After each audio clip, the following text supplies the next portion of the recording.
voy a dejar un poco las polinómicas. La clase pasada vimos en las formas polinómicas, ¿cierto? Donde la función tiene la forma igual p de x, un polinomio, grado 1, grado 2, etcétera, etcétera. Pero también vimos la posibilidad de que haya una función de tipo p de x sobre q de x. ¿Cómo se llamaban esas funciones? ¿Esas no eran las racionales? Sí, racionales. Entonces ahora ya hablamos bastante de ceros y vimos toda gráfica de funciones continuas y qué sé yo, qué sé cuánto. Bueno, fenómeno, listo, ya está.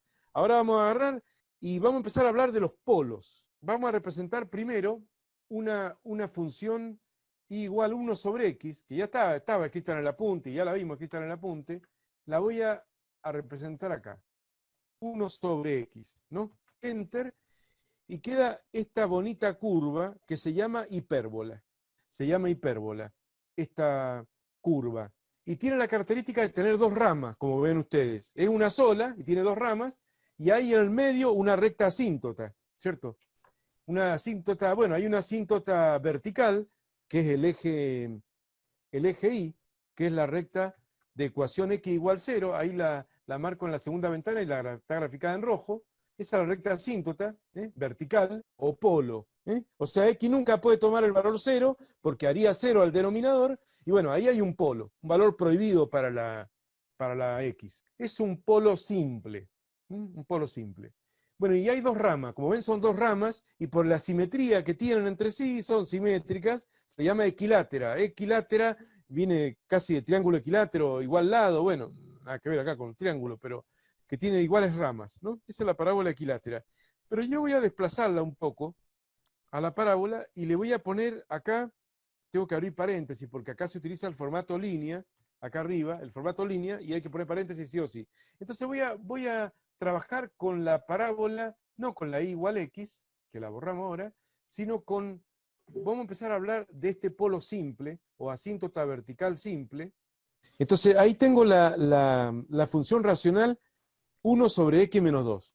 Se observa claramente que ahora el valor que hace 0 al denominador, ¿cuál es? Más 2. Más 2.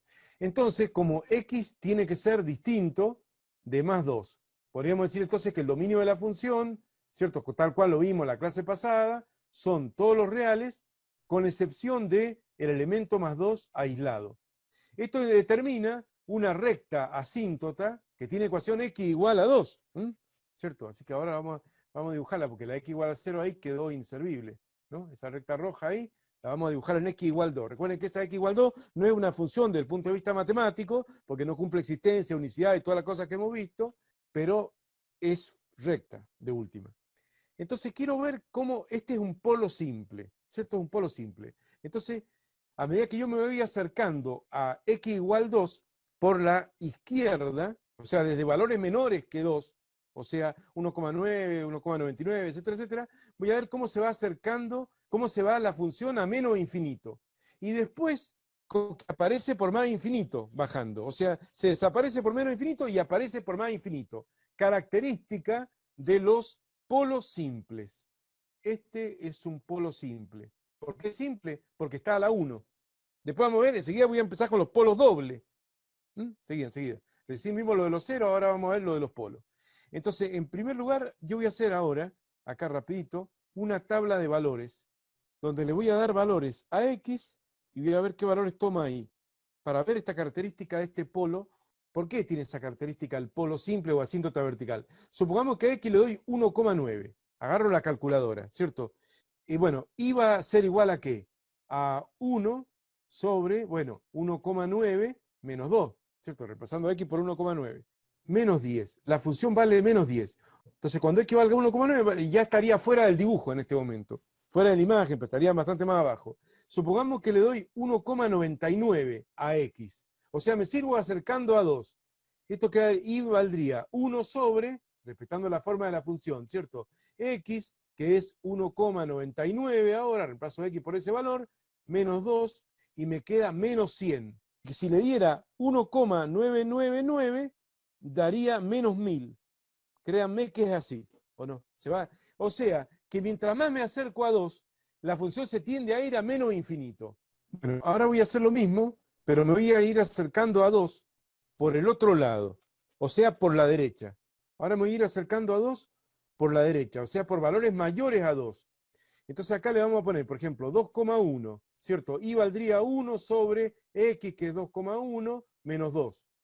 Observamos que acá, cuando yo me acercaba por valores menores que 2, ese valor menos 2 daba chiquito pero negativo. Chiquito pero negativo. Entonces 1 dividido un número que es muy, muy chiquito tiende a ser grande, pero por regla de los signos negativo. Por eso daba menos 1000. En cambio ahora va a ser grande y positivo, porque va a ser 2,1 menos 2 da pequeño pero positivo. Al hacer 1 sobre esto, va a quedar grande pero positivo. ¿O no? 10. Entonces cuando x vale 2,1, y vale 10. Acá sale afuera del dibujo mostrado ahí. Si me acerco más todavía, por ejemplo, a x le doy ahora el valor 2,01, y va a valer 1 sobre 2,01 menos 2. Hago de nuevo la cuenta, 2,01 menos 2, cada vez más chiquito pero positivo, ¿no? 1 dividido eso, y me va a quedar 100. Y ahí se ve cómo se va para arriba, ¿o no? Y si le doy 2,001 y sacan la cuenta, van a ver que va a dar 1000. Entonces, en la medida que yo me acerque por la izquierda o me acerque por la derecha, en un caso, acercándome por la izquierda, se me va a menos infinito, y acercándome por la derecha, se me va a más infinito. Esa es la característica, como estábamos diciendo, de un cero simple. Fíjense que si uno estudiara el crecimiento de la figura o de crecimiento, esta función, tendríamos lo siguiente acá. Tendríamos que la función está decreciendo, ¿no? Que viene decreciendo, decreciendo, decreciendo, decreciendo, se corta el intervalo de decrecimiento, porque ahí se corta la función, y vuelve a aparecer decreciendo. O sea, decrece, decrece, decrece, decrece, y de nuevo, después del polo, aparece de nuevo decreciendo. ¿Cierto? En el medio se toma un descanso porque justo en ese valor no existe. Hay un solo punto donde no existe. Esa es la característica del polo simple. Por esa razón se desaparece por menos infinito y después se aparece por más infinito. Porque este número, x menos 2, esta expresión que está ahí, tiende a cero. Tiende a cero. Se acerca a cero, pero desde valores negativos no es lo mismo que cuando vale menos 0,001 que cuando vale más 0,001. Porque si bien hay poca diferencia entre menos 0,01 y más 0,01, cuando vos hagas 1 dividido eso, te va a dar menos 1000 más 1000. Ahí sí hay mucha diferencia. Por la regla de los signos, va a quedar positivo o va a quedar negativo si x está a un lado o a otro del polo, o asíntota vertical. Ahora voy a agarrar y voy a dibujar la función y igual a 1 sobre x menos 2 al cuadrado. Con lo cual va a hacer algo distinto, porque voy a tener un polo o asíntota vertical doble. Fíjense lo que va a pasar cuando pongo esto. Acá voy a poner al cuadrado nada más. 1 sobre x menos 2 al cuadrado. De tener esa imagen, pasamos a tener esta. ¿Qué pasó? ¿Algo importante o no? Cambió la forma de tender a infinito. Cuando el polo es de doble o cuádruple o de orden de multiplicidad par, el polo, o sea, lo que hace cero al denominador es el polo. Por supuesto que las tiran las funciones de tipo racional, no las polinómicas, los polos.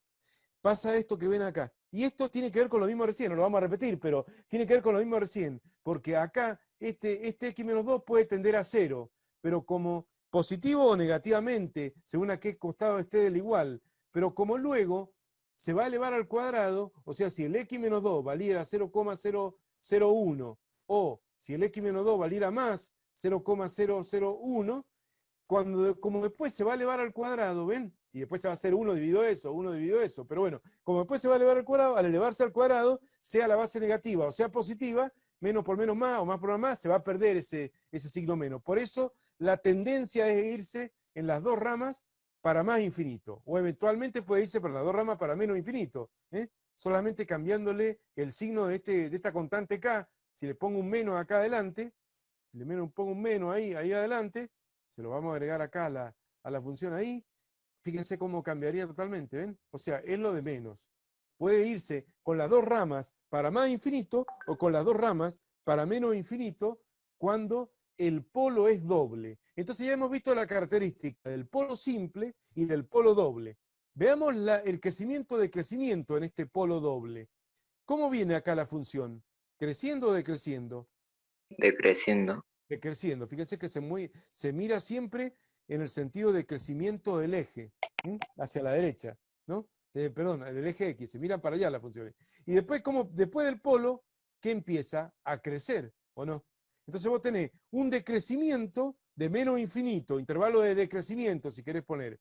Tenés un decrecimiento de menos infinito hasta 2, ahí se corta, ¿o no? Y después tenés un intervalo de crecimiento desde 2, sin tomar de nuevo, a infinito. Siempre intervalo de valores de X, de tal valor de X a tal valor de X. O sea que en este polo doble cambió de decreciente a creciente, a pesar de no tener un extremo relativo o valle, que también podría pasar de decreciente a creciente, eso en las funciones continuas o polinómicas, pero esta es una función racional